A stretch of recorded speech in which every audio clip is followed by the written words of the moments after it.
Alrighty, we are live. Hello, welcome. How are you? Excuse me. I've got a really bloody sore throat today, so I need to stop doing that. How are we? Oh, welcome. Thanks for joining. Today, I'm either going to piss you off or make you happy because I am not too sure which way this is going to go. I honestly have no idea. Either way, I want to tell you how I've been plant-based, how I've always remained healthy as I possibly can be, while being on a budget, while having more money, and just focusing on everything that I can teach you, giving you my top tips, especially for saving money in the right places. Okay, health and being plant-based doesn't have to be expensive. It doesn't have to be ludicrously expensive, but there are some little kind of caveats that I've got going on today. So yeah, like I said, I'm either going to annoy you or I'm going to give you as much information as possible. So hopefully it's the latter. So thank you for joining me. Just to let you know, if you guys are catching this on replay, can you just pop in a hi, pop in a hashtag replay, let me know that you're watching, because I don't know who's watched and I don't want to be sending you a message asking you, hey, I did this live. Did you want to watch it? If you've already watched it. So drop in there and write hashtag replay if you are watching on replay. And if there's any questions, as usual, in the comments below, I will complete those and answer your questions. If you're watching and I'm not on a live and you have a question, make sure you tag me in the question, and so I can answer you ASAP as quickly as I can. Beautiful. Okay, let's start. So even on a low income, I've still been able to live fully plant-based, and that's for over 2 years. I've never buckled due to finances. Okay, this doesn't mean that I am the best person at saving in the world. This doesn't mean that I have 10 kids and I can still thrive on a plant-based lifestyle. For a disclosure, I don't have kids. For a disclosure, I have always had a roof over my head. I've always been in a position where I can pick up employment. And for those things, I am super grateful. I don't borrow money from people, but I have enough to keep me ahead of the game, to keep myself ahead of the game. This live, as you can tell, is going to be pretty raw. I'm going to be pretty open and honest with you, as honest as I possibly can be. Probably more honest than I've ever been with anyone else. Just because I want you guys to know exactly what I've done, just in case you think that you don't have the time or the resources to do something.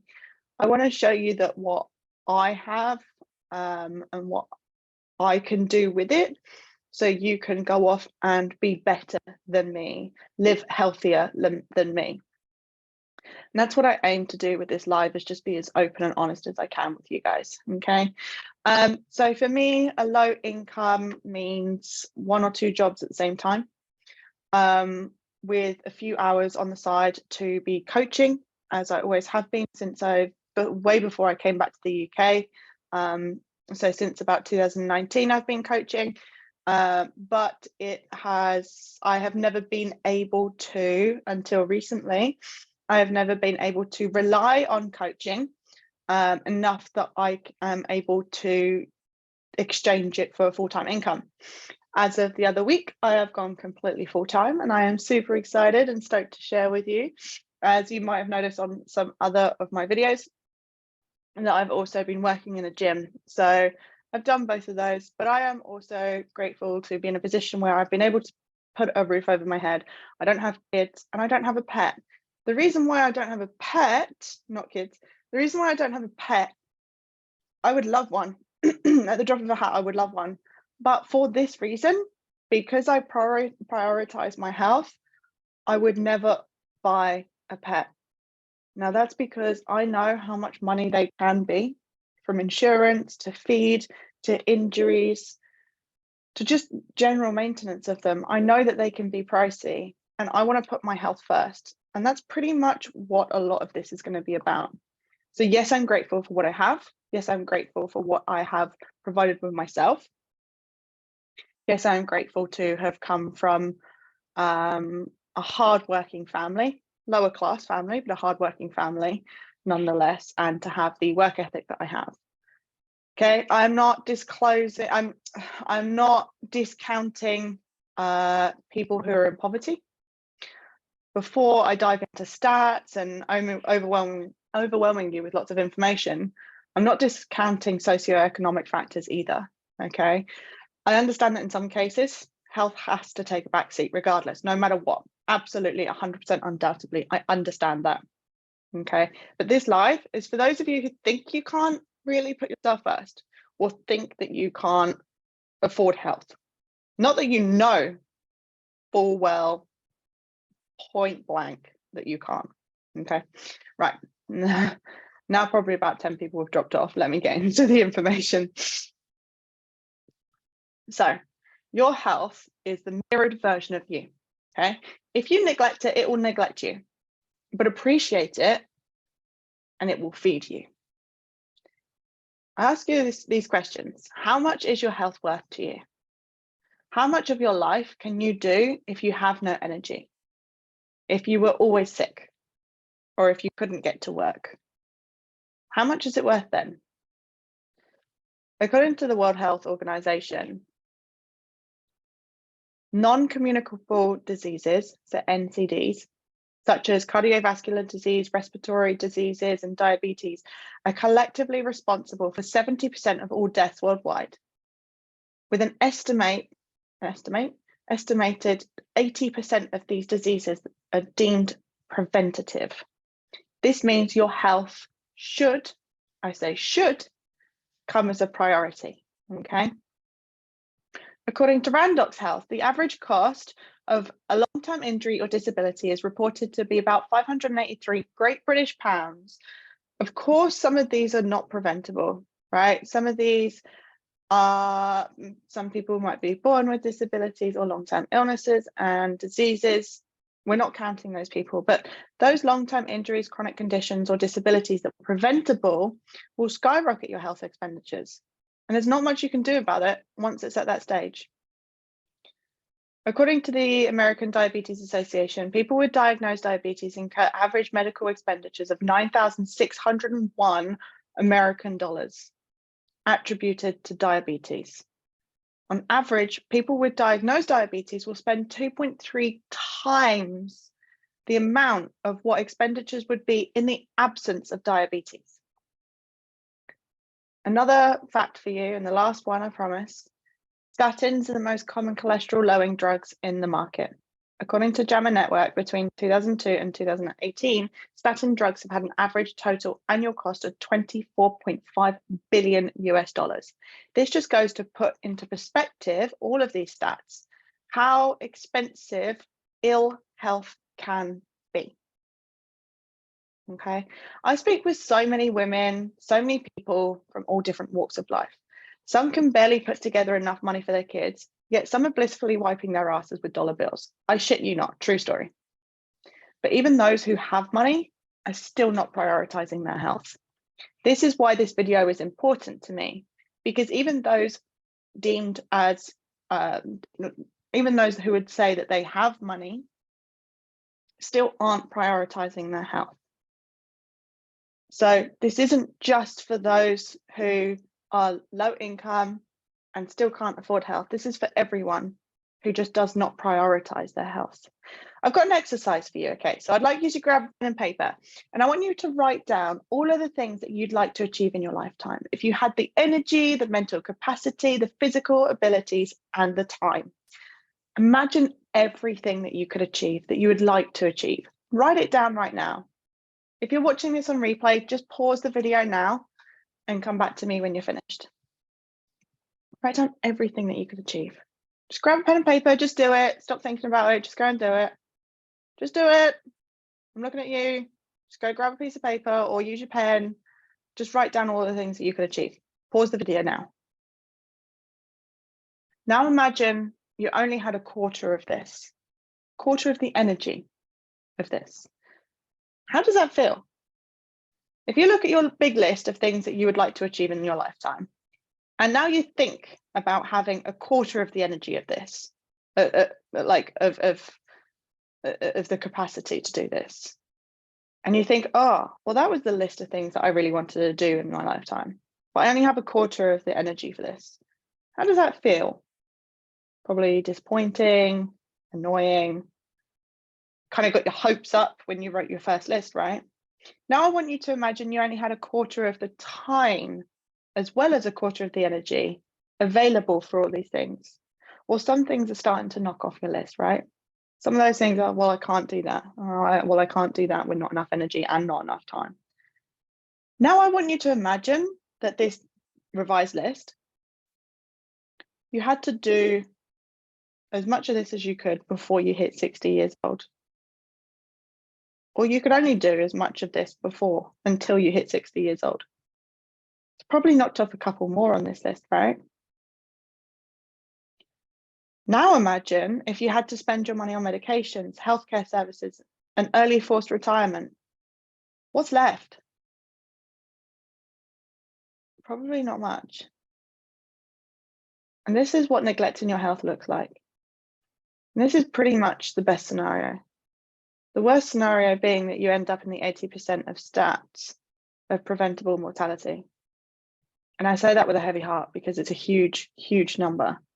And most of us, especially those who, not especially, but a lot of those people who aren't whole foods plant-based or even just plant-based can end up in that category. Thankfully, you're here, which means you're already starting to look towards a healthier lifestyle. That's incredible. That's a beautiful journey. You're here.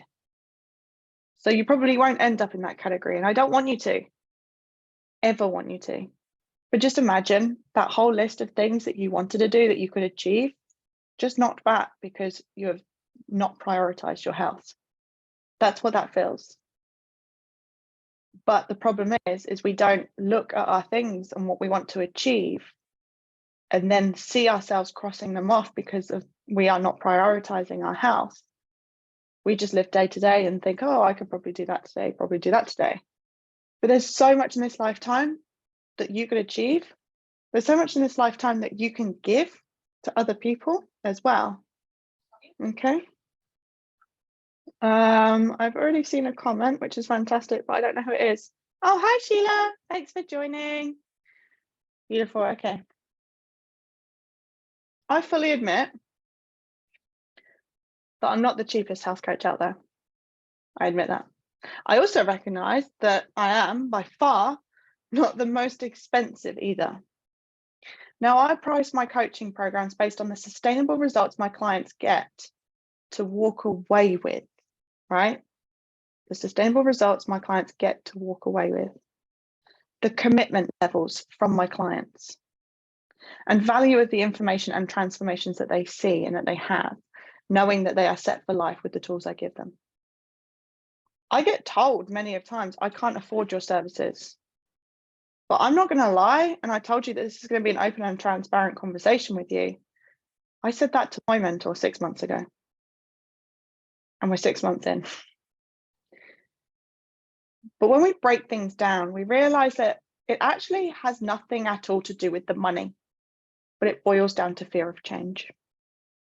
Just before I eke into that one, I just want to go off on a little caveat, a little tangent, shall we say. I told my business mentor, I can't afford you 6 months ago, but I found the money to. And that was purely because I understood the value that she could bring. I wouldn't have been quitting my part-time job, and it would have been my full-time job if it wasn't for her. I saw the value and I saw my future with what she could provide. That was systems, assistance, guidance, support, information, checking in, accountability, all of that she provided me. And I said to her straight up, dude, I can't afford your services. And she talked to me and we broke it down. And I said, at the end of the conversation, I could barely I can barely afford your services. This is all a true story, by the way. I can barely afford your services. For me, health was a priority. This was a secondary, right?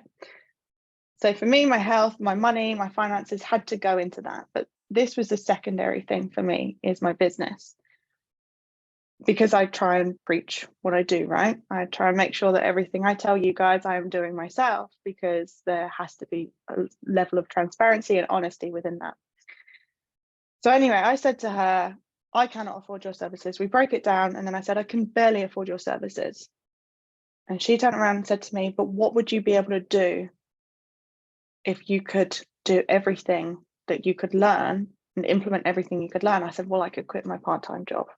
Or I'm sorry, I could make my full-time job a part-time job, and then I could quit my part-time job, and I could do what I love doing, what I'm passionate about doing, what makes me thrive, what makes me jump with joy, what makes me so excited to coach people. I could do that.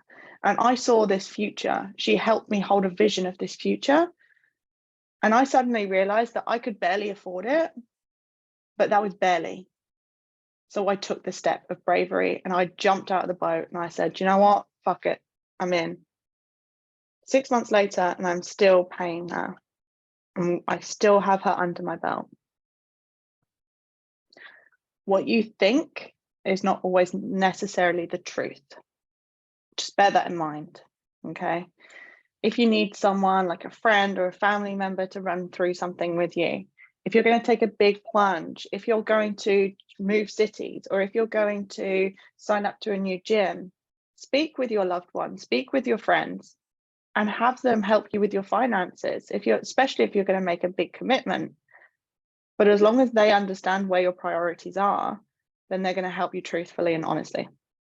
That was a long tangent. I do apologize. Anyway, when we broke it down, me and my business mentor, and when I break it down with my potential clients, it generally boils down to fear, and that's fear of change, right? Fear of change comes up for us all when we face big changes to our daily life. Now, not only does it come up with my potential clients, it also comes up with my actual real life clients every single time. Because most of the time our brain is, well, or not most of the time, our brains are wired to keep us safe. Our brains are wired to keep us in a pattern that is common to us, that is comfortable to us. Our brain seeks to keep us safe.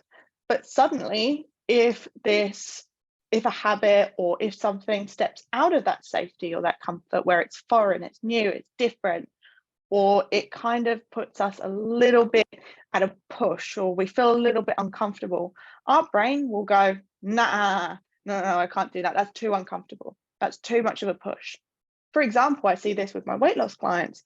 If we implement something that's a bit of a step too big for them, their brain will go, no, that's fine. And then they'll come back to me the next week or in a couple of days and say, Bianca, I didn't want to do that. I couldn't do that. I don't know why. I just kept procrastinating, or I just didn't want to do it. And I'll ask you why. And it's because when we get down to the nitty gritty, pronounce your words, Bianca. When we get down to the nitty gritty, it's because our brain is trying to keep us safe in the comfort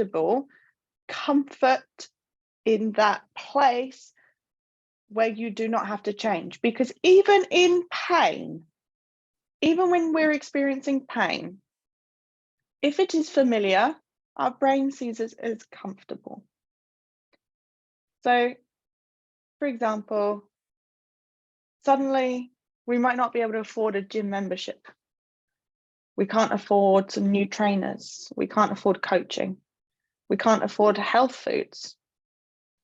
But all of a sudden, we can afford a wine down the pub with our friends once a week. Oh, we can afford to spend £1,000 plus on others at Christmas. So suddenly all of that money, we don't have any money, but then suddenly at Christmas, oh, boom, we've just spent a grand on people, family and friends around us.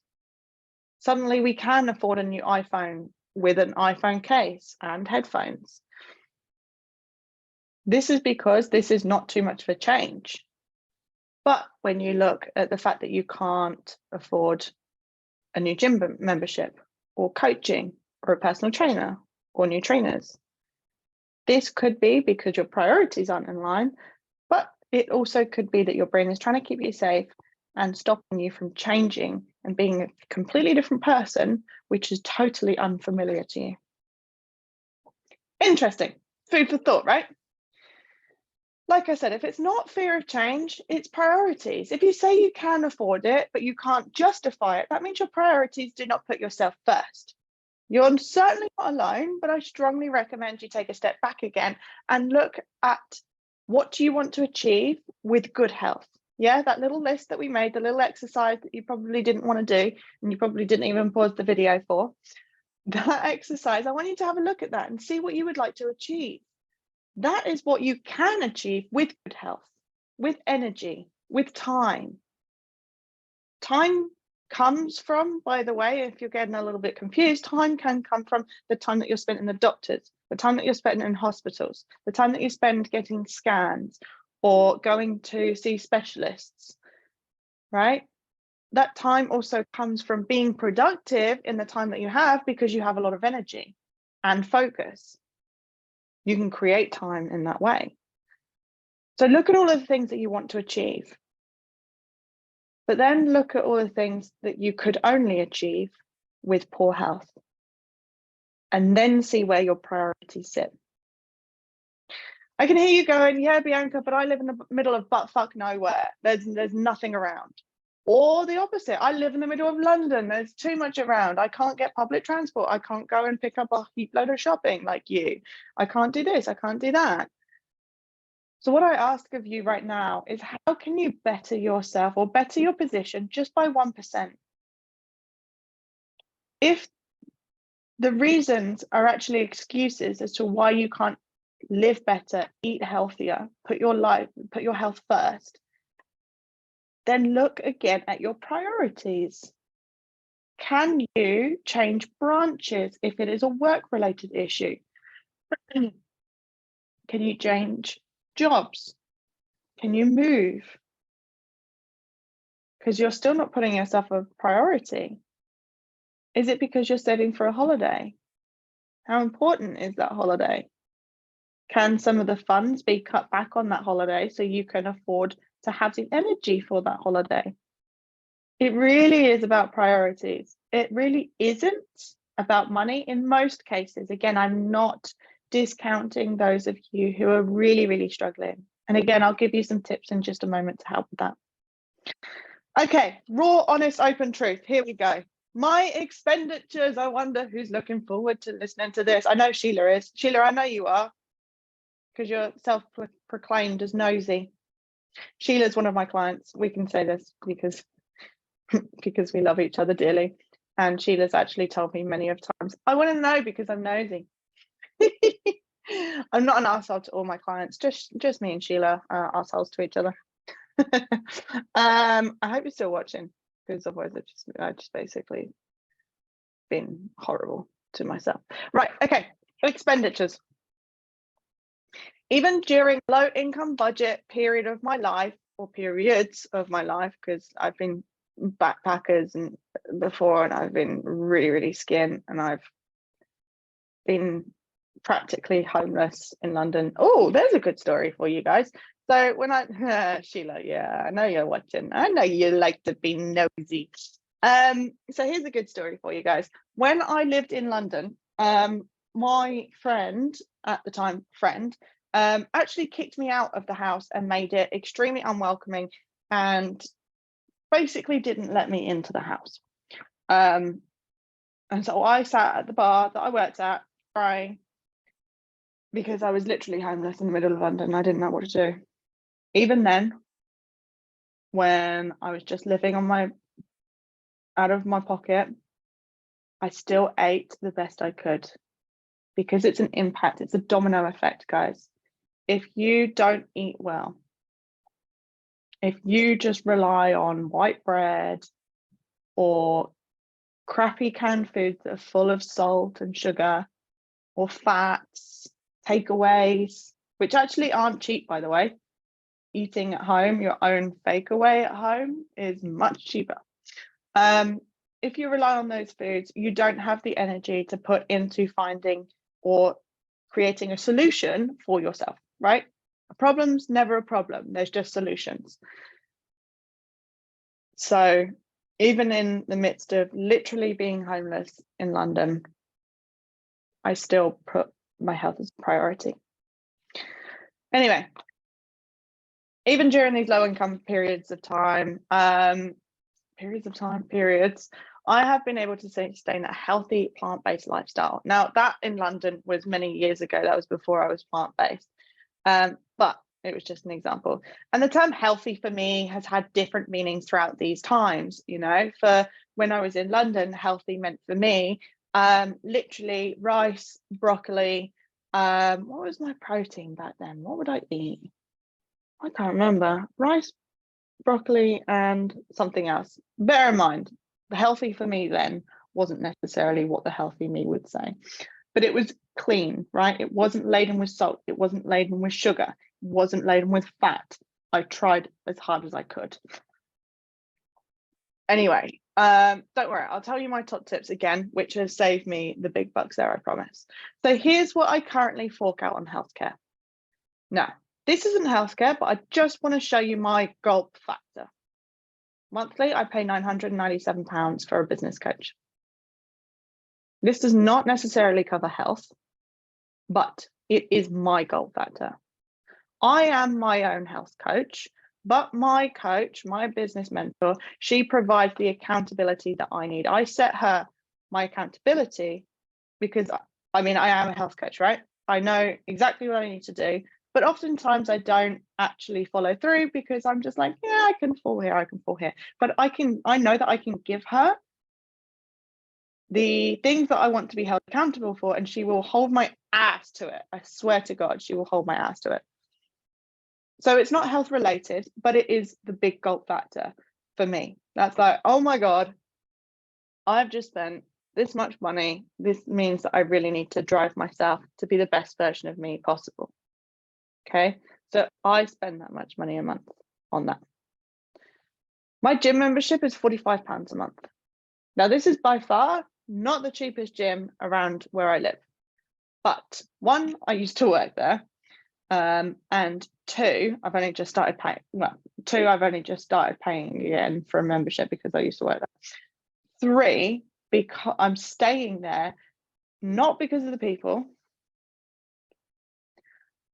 I'm staying there because it has the best facilities for what I need. I'm massively into my strength training, strength and conditioning training. I lift weights. I enjoy lifting weights. And I have access to classes in there. Classes are fantastic for cardio. They're fantastic for strength and conditioning, but they are mainly better for cardio.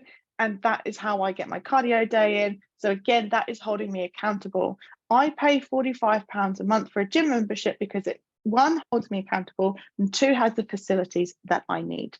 Classes are so important, especially if you don't know what you're doing or how you need to be pushing yourself forward.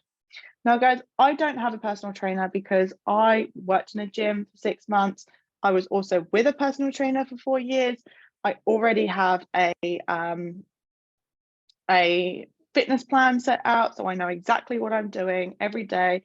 And I have a lot of personal trainer friends, so I can get advice and programming advice there. But I'll give you a tip on personal trainers in just a moment as well, actually. I spend on average about £40 a week on food, 40 Great British pounds. I'm not too sure how much US dollars is. I think that probably works out to be about 50 or 60 US dollars at the moment a week. That's a lot. I'm not going to lie. That is a lot. And again, some of you might turn around and say, oh, Bianca, you're so privileged. You get to spend that much money. No, I prioritize my health on that. I don't go and get taxis. I don't go and spend money with the girls down at lunch. In fact, I tell them, sorry, girls, I'm putting my health first this week, or I'm putting my business first this week if it's time-wise. I can't go and have pizza with you. But what I can do is I can catch the bus and spend £2.50 on the bus. £2 actually. I can go and spend £2 on the bus to go there, come back, and I can eat at home, right? Again, it's not about missing out on things. It's about prioritizing. I don't need to eat out. I can eat at home. I can save on calories. I can save on salt, sugar, fat. I can be plant-based. And then I can go and enjoy the company of my friends. Again, you might think, oh, you're so privileged, but I don't go out and buy shit. This jacket, holy cow, this jacket that I got this the other day. Oh, Jesus Christ. I got this jacket the other day, right? It is from, oh, button's not bloody doing up now. Ooh, there we go. I got this jacket the other day, right? I don't go clothes shopping, okay? Nice, burgundy, my color, love it, freaking love it, it's beautiful. I don't go shopping. But I walked past the window of a charity shop, and I saw this, and I said I had to have it. It was £1, £1 British pound. I don't spend money on clothes. You've probably noticed this by my very small wardrobe. I use hand-me-downs and I use charity shop clothing. And that is purely because I prioritize my health, not clothes. I'm lucky enough to have had some friends in the past hand me loads of clothes. They give them to me before they give them to the charity shop or sell them. And I'm extremely grateful for that. But I don't go out and spend money on those clothes. Okay, £1 for this jacket, by the way. Please tell me if you like it, give me a thumbs up because it's nice. I like it. Anyway, so I spend £40 on average for food because I put that in. I put that into my finances first. That is where my priority is. Roughly spend about £10 a week on medications at the moment, but that's because I've been having recurring abscesses. If you don't know, I keep having abscesses come back. The doctors have no idea what it is. The dermatologists don't know what it is. Basically, most people have the MRSA bacteria on their skin, and some people it affects them, and it means that I just get abscess after abscess after the abscess, which is such a ball ache. So at the moment, I'm spending about £10 a week on medication, but other than that, I don't have any. Do I? No, I don't spend anything else. I don't have asthma or any pre-existing like illnesses. Like I obviously don't spend money because I don't have like diabetes. I don't have asthma or anything. So again, I'm very grateful that I am in good health. But I've also worked for that too. Does that make sense? So £45 a month on gym membership, £40 on average for food for the week, £10 on medications. My health is prioritized over social gatherings, over fuel costs and events. I always budget my health first, then put the remainder into other lifestyle pockets or piggy banks, okay? Yes, I just read that straight off my notes. Before I go into my top tips, I'm just going to come over here. Sheila, is this for one person for your meals a week? So £40 per person for my food for a week, yes. So me and my partner can reach up to about £100 a week, but that is solely because we might have gone out and bought a couple of beers. I don't drink beer, guys. I drink beer and wine. I'm a health coach, but I'm a balanced health coach, okay? Generally our bills don't topple over £50, but we do also go to different shops, which I'm going to suggest as well. Love it. More kisses. Love you, Sheila. Awesome. Right. Okay. Moving on. Here are my top tips. So if I've told you to skip ahead to like however long we're at, where are they? I don't know how long are we on? I don't know, about 31 minutes or so. If I've told you to skip ahead to 31 minutes, then you're probably here to listen to my top tips. So here are my top tips, and I've got a freaking bunch of them. So grab a pen and paper, guys. First one is plan, flipping plan. For the love of God, plan everything. Plan your breakfast, your lunches, your dinners, your snacks. Plan your social life. Plan wine, plan beers, plan everything. If you write it down ahead of time, it is on your plan. If you write it down and cross it off and then go and buy it, it is not on your plan. You are spending more than you have already planned on doing. Planning ahead of time reduces the excess crap that you buy and the excess junk food that you buy as well. Not only is it going to minimize your budget, but it's going to minimize your waistline. I promise you, planning is one of the most important things for budgeting and for weight loss. Double whammy. Okay. Second one, repeat as many meals as you can within a week.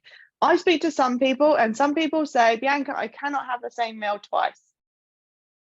Well, are you a child?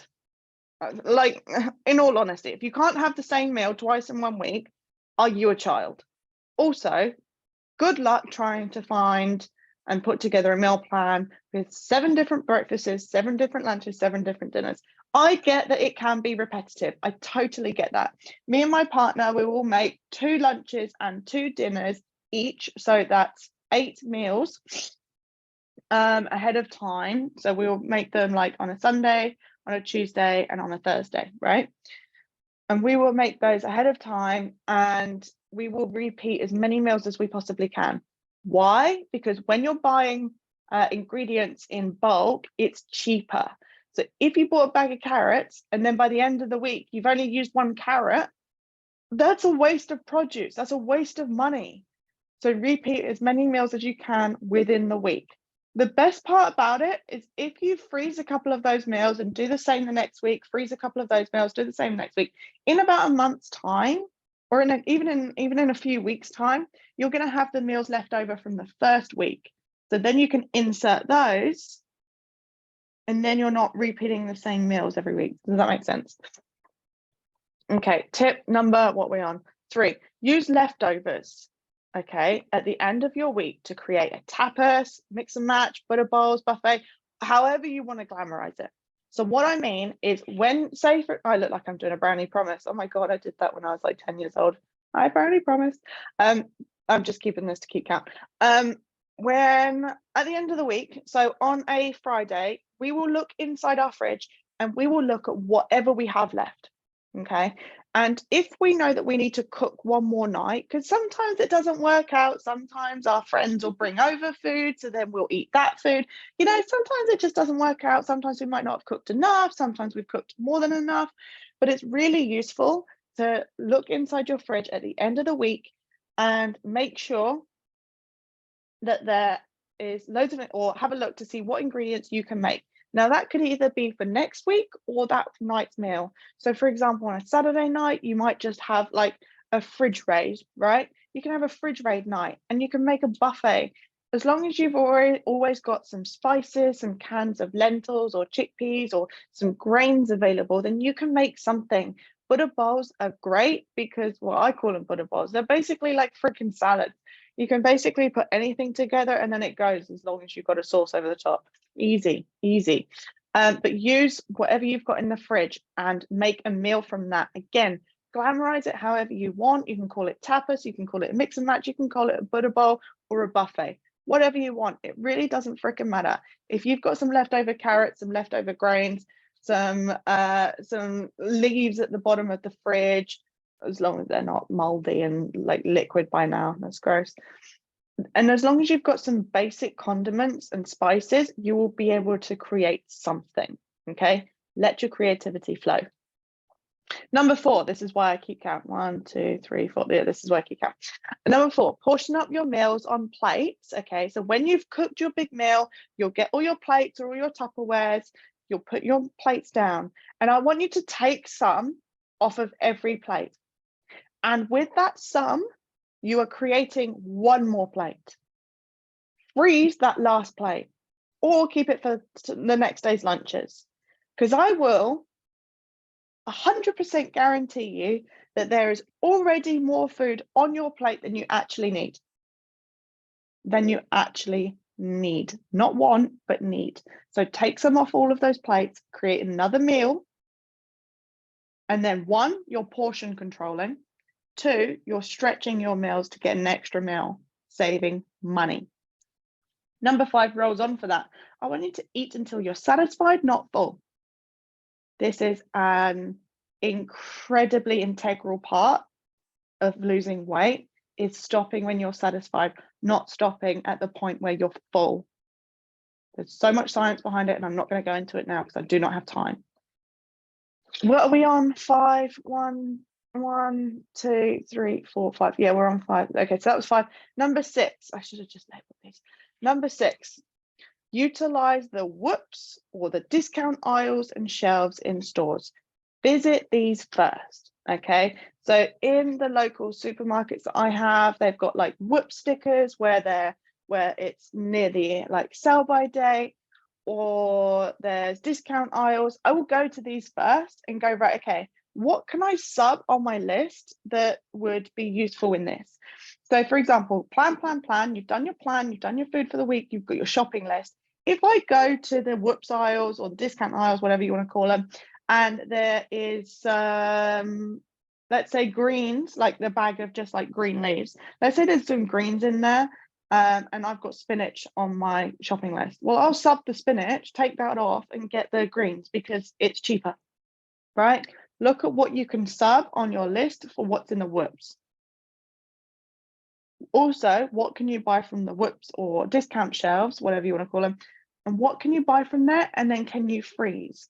Or can you prep a meal on the same day using those straight away? If your imagination is good and you're fast at these sort of things, at creating recipes or putting stuff together, when you're in those aisles, what can you make from those ingredients and what you have at home to create an extra meal or an extra couple of meals at home? I want you to, number 7, get creative with your waste, okay? Reuse tea bags. There is nothing wrong with that. Turn coffee grinds into a body scrub. Prioritize secondhand shopping, okay? This is really, really important to save some money so you can prioritize into your health. Number 8, shop around. Are we on 8? Yeah, I think we are. Shop around. I've got so many to get through. I'm sorry, I'm speeding up really quickly. I want you to shop around. Now, I'm very grateful and lucky where I am. There are Middle Eastern stores, there are Oriental stores, there's Polish stores, and these can offer cheaper and often better products.